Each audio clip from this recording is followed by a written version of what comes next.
In our world lead, Trevor Reed, the former U.S. Marine detained in Russia since 2019, is back on American soil. New photos show Trevor's reunion with his family at a Texas Air Force base yesterday morning. Trevor's release comes after months of intense negotiations by Biden administration officials and amid growing concerns about his health as he remained in Russian captivity.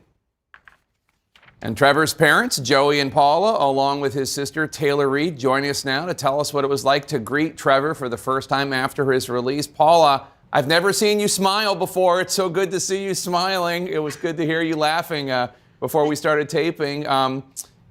So he's recovering in a medical facility. You were able to meet with him for a few hours yesterday. And you previously had expressed concerns about his likely exposure to tuberculosis and lingering effects of COVID. I know you're very, very happy. How's he doing?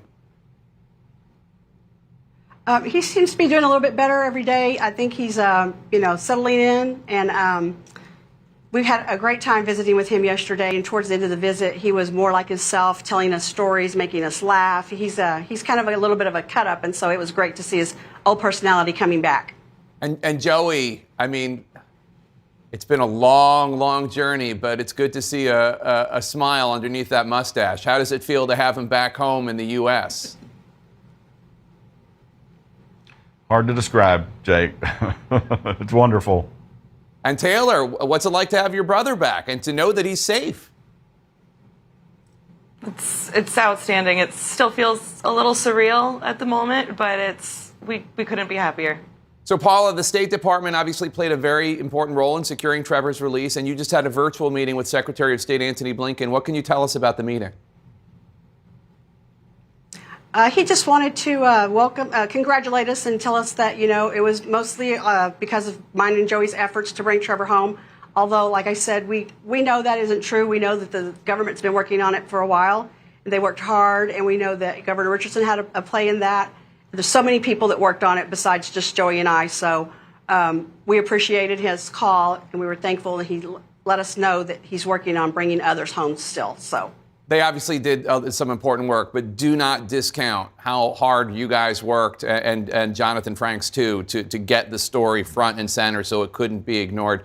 Joey, I know it's very important to your son and to you and the rest of your family to also talk about Americans Paul Whelan and Brittany Griner, who remain imprisoned in Russia. And you said, in fact, that one of the first things Trevor brought up in your very first conversation with him was that others are still there and they need to be freed as well. What do you want to tell their family? And tell us more about what Trevor told you about them.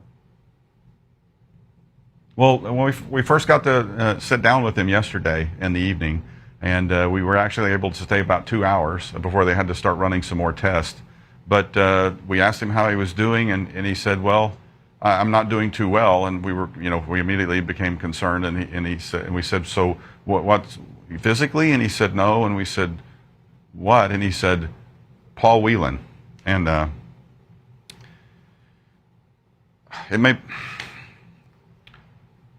you might. Okay, he said, I feel horrible about being home and not having Paul here. He said, I don't understand why I'm here and Paul's not.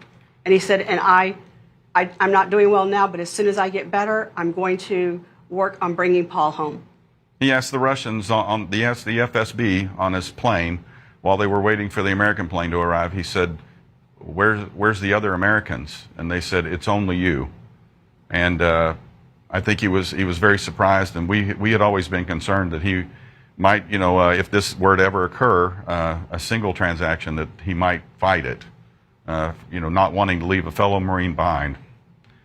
And of course, he doesn't have any choice. I mean, if the Russians, push you out of a plane, then you don't have much choice. But anyway, he's real concerned about it, and the doctors and the State Department, they're talking about it with him and letting him know what he can do to help Paul and the other Americans. And while we're on that subject, Miss Griner, we saw a wonderful note from her wife on Instagram, a beautiful letter, and our hearts. Yeah, our hearts go out to you. We appreciate the graciousness of her statement, and our hearts go out to her. And before I forget, Jake, there's a group called Families of American Hostages and Wrongful Detainees. It's a new group it's just the families themselves. They're going to have a protest in front of the White House on May 4th, and to just build on what we've been doing. And one of our family members will be there also to make sure that the administration keeps up what they've done, which again, that's a whole nother subject about how great the president is and the staff to make this happen. But we wanted to let people know that that's coming, and you're going to learn about a lot more of the families that are out there, and there's multiple options that the government could use to bring them home. Taylor, before we go, I know you worked hard. Your parents worked so hard, lobbying people, making media appearances, as did you. What else do you want the American people to know about this good moment, this nice moment, this wonderful moment? We don't get a lot of them these days, it feels like. No, for sure. Well, the thing that we've been hearing the most is like, I can't imagine what your family's been through. I can't imagine what your family's been through. And unfortunately, there are a great deal of families that can imagine exactly what we've been through because they're still going through it themselves. And so we hope that our story can offer them some hope, and we also want to let them know that we're not going to stop fighting for their loved ones to be returned as well. Let us hope that the story of Trevor is a story of hope.